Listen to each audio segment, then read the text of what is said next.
Mayor Lambert, members of the council, this is a day that I think we've been waiting for some time. The Water Conservation Plan has been something we've talked about for a long time here at the city, and been hoping to bring it forward to the council for quite a while. Before we delve into it, I do want to just make mention of the fact that plans of this nature are typically written by consultants that the city would hire, and that charges a pretty good fee to do these types of things. In this situation, this was written by our own staff, our own water conservation coordinator, Nicole Baker, and I want to congratulate her on her good work and all her efforts in putting this together. She's done a fabulous job on behalf of the city. That being said, the intent tonight before council is to present to you the information that was received during the public comment period, and Nicole will go into some detail with respect to that. And then ultimately the goal this evening, if the council so chooses, would be to adopt the conservation plan, and with the council's desire stated for which of the packages that are within the plan that we should move forward. Either one of those packages that's defined within the plan as options, A, B, C, or D, some hybrid of those, or whatever you choose, but we would prefer to see some direction in terms of which components of the plan would be implemented as we move forward. That way we know how to develop the implementation plan and to get this underway. So with that, I will let Nicole take over, and I'll be available for questions along the way as well. Nicole. Thank you, Les. Mayor Lambert, Council, I'm glad to be here this evening. So the Water Conservation Plan is an important expansion to our conservation program. It will help reduce that pressure on our declining aquifer. It's a 10-year plan with the proposed implementation date to start in 2016. After several in-house drafts, the first public draft was made available to and presented to the Sustainable Environment Commission in November of 2014. Since that time, two more drafts evolved from the comments and suggestions made by the Sustainable Environment Commission. So on July 1st of 2015, the public draft 3 was presented to council in a workshop. At that point, the public comment period opened up for a little over a month, ending on August 7th. We had a lot of public interest and a lot of comments. We addressed those and made revisions to the public draft 3, and the final draft was completed December of 2015. In your agenda packet, you will see the public draft 3 is there, the revisions that were made to that draft, the completed final draft in response to the public comments, as well as the staff responses to the all of the public comments. Here's a look at an overview of what each package provides. The conservation plan essentially evaluates measures and incentives. So package A is our existing conservation measures, with package B, C, and D adding to that, adding incentives and measures that pass the screening process. Now, I do want to add that this certainly is not a comprehensive list of all the measures and incentives that are available out there. However, the ones chosen were the ones that have been successful in other communities, were researched by other, by researching other water conservation plans, as well as, suggestions from our own customers as well. So, as presented to the council in July of 2015, the staff recommendation is package C. Package C is the existing conservation measures program with the additional measures and incentives of a toilet rebate, a lawn replacement rebate, and a landscape guidebook. Unfortunately, as you can see, all of the packages do not meet the voluntary goals set forth by the Groundwater Management Plan in 1992. We report to the Palouse Basin Aquifer Committee. And although it does not meet those particular goals, it is important to add measures and incentives to reduce the pressure on our declining aquifer. Conservation may not be the only answer, but it is certainly part of the solution. So There are several reasons why Package C is the staff recommendation. It was also the recommendation by the Sustainable Environment Commission. Package C targets two major water use categories for indoor and outdoor water use. Toilets are the single biggest user for our indoor water use. 30% or more of our water for our indoor water use is flushed down the toilet. During the irrigation season, the City of Moscow can see pumping go up over 50% more than we're used to pumping during the indoor season.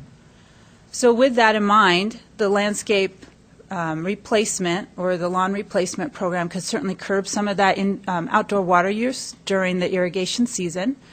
In addition, the City of Moscow has an existing active Yscape program, and that program already has existing supporting materials that could help the landscape guidebook as well as the lawn replacement rebate.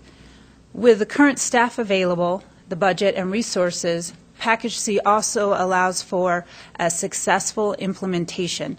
This, of course, is a living document, so as we see what works and what doesn't, adding more incentives and measures to the Package C can certainly be in the future.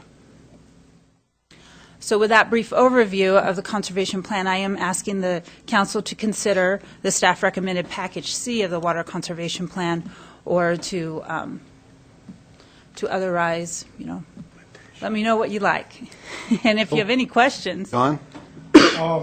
I've just one clarification. If we go with Plan C, that is going to be administered by the present staff. We will not be adding any additional staff. Plan C at the moment is a plan that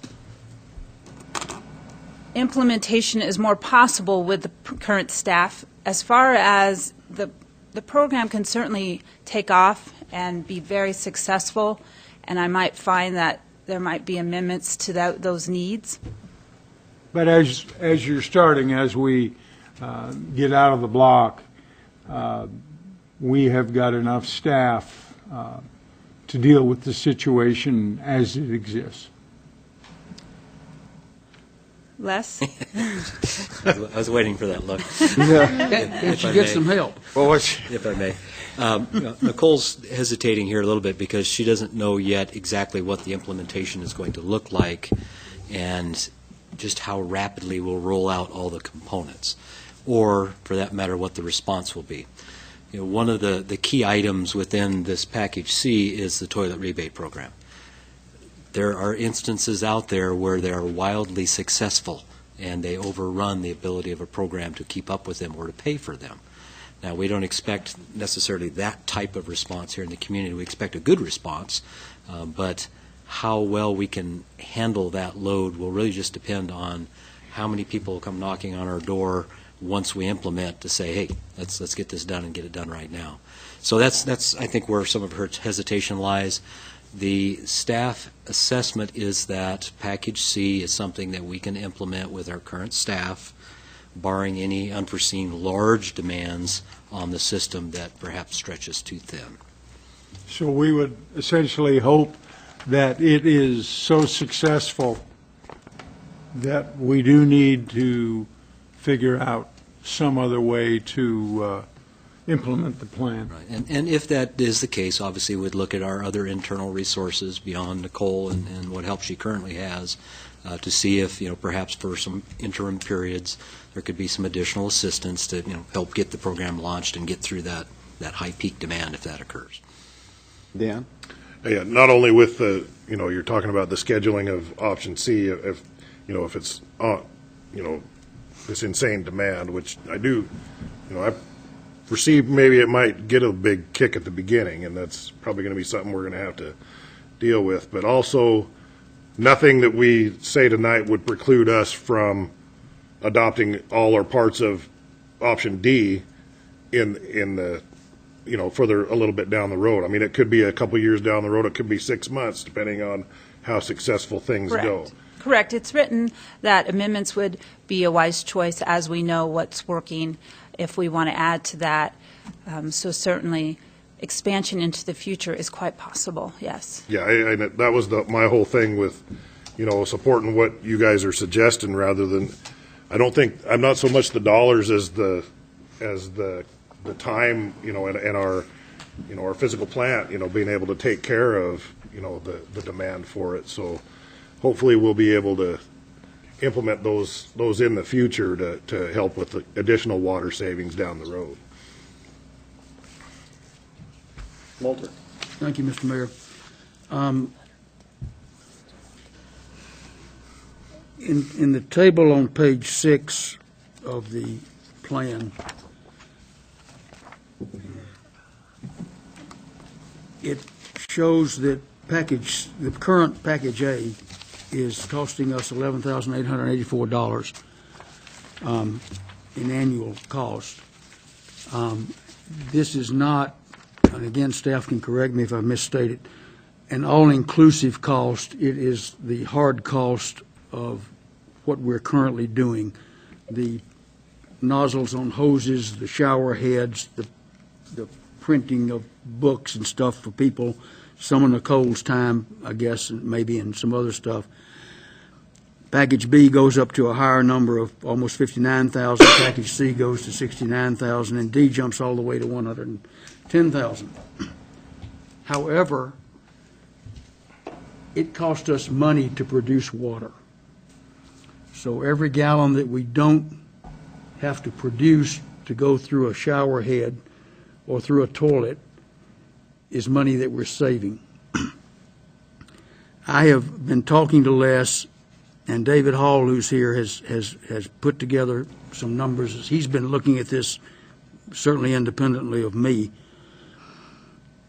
that seem to show that we can actually save the city money by conserving. That it cost us less to produce water out of the ground than it cost us to put in place these conservation measures.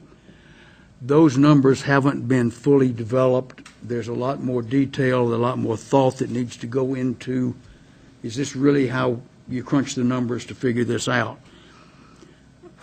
With all that being said, Mr. Mayor, I'd make a motion that we adopt the conservation plan as presented with alternative C as the preferred measure at this time, and that staff be directed to further develop net cost of the conservation program. That is, what does it really cost us to produce water, cost us to process water through the sewer plant, cost us to implement the conservation measures, and to bring that back to us in the not too distant future.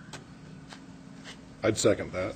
Okay, we got a motion by Walter and a second by Dan to adopt a conservation plan with alternative C as a preferred conservation measure package.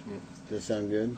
Do you have something you want to say there? No, just a comment that I think that all sounds good, but in agreement with folks down here, I'd also like to say that in addition to seeing the staff come back with some financial workups, I'd also like to revisit the whole issue after 2 years, see how the plan's going. Are we overwhelmed with heaps of 1992 toilets laying around and have exhausted staff and the finances? But then realizing there's only so many 1992 toilets still out in town, maybe consider pivoting onto Plan D as quickly as possible. I would agree, but I think 2 years is too far out to analyze how it's operating. I would prefer to see possibly quarterly reports. I see Les had his hand up, Mayor. I don't know if it needs to be quarterly. I think, twice a year would probably be okay. What? If I may, I was going to suggest that we typically do reports on water usage annually, generally in the fall after the irrigation season. So I would suggest perhaps that we look at maybe an annual report with the idea it's going to take us a little time to get the implementation going this year and then actually get it launched. So, trying to come to you with a report that says here's how it's going in the first 6 months may not tell us much other than we're about to actually put it out. So maybe an annual report so we can kind of have some idea of how it's actually going to run for a bit before we actually come back and report on the operations. That sounds reasonable. Well, and I think figuring out, like Walter suggested, the net, cost / savings that we're making, because like you say, if we're not pumping water, we're not using electricity, so on and so And on. if I may, it's a challenging. That might be a little item. nebulous, Right, but right, because it's not a 1-to-1 ratio, right? I mean, just because you don't pump a gallon doesn't mean that you saved a gallon's same worth of amount pumping, of the average gallon that, the whole system takes to produce, right? Right. Because it's diminishing returns, you have certain base infrastructure that's there, you always have to have, when you go beyond that, the cost per gallon tends to drop. And so it's not a direct ratio. We'll take a look at it and do the best we can and come back with some numbers to say, generally speaking, here's what you would not see in terms of energy, chemicals, potentially treatment at the plant if it's not irrigation water, those types of things. So we'll bring something back to you to quantify it as best we can. Thanks. With that being said, everybody understand the motion? John, we'll start with you. Aye. Aye.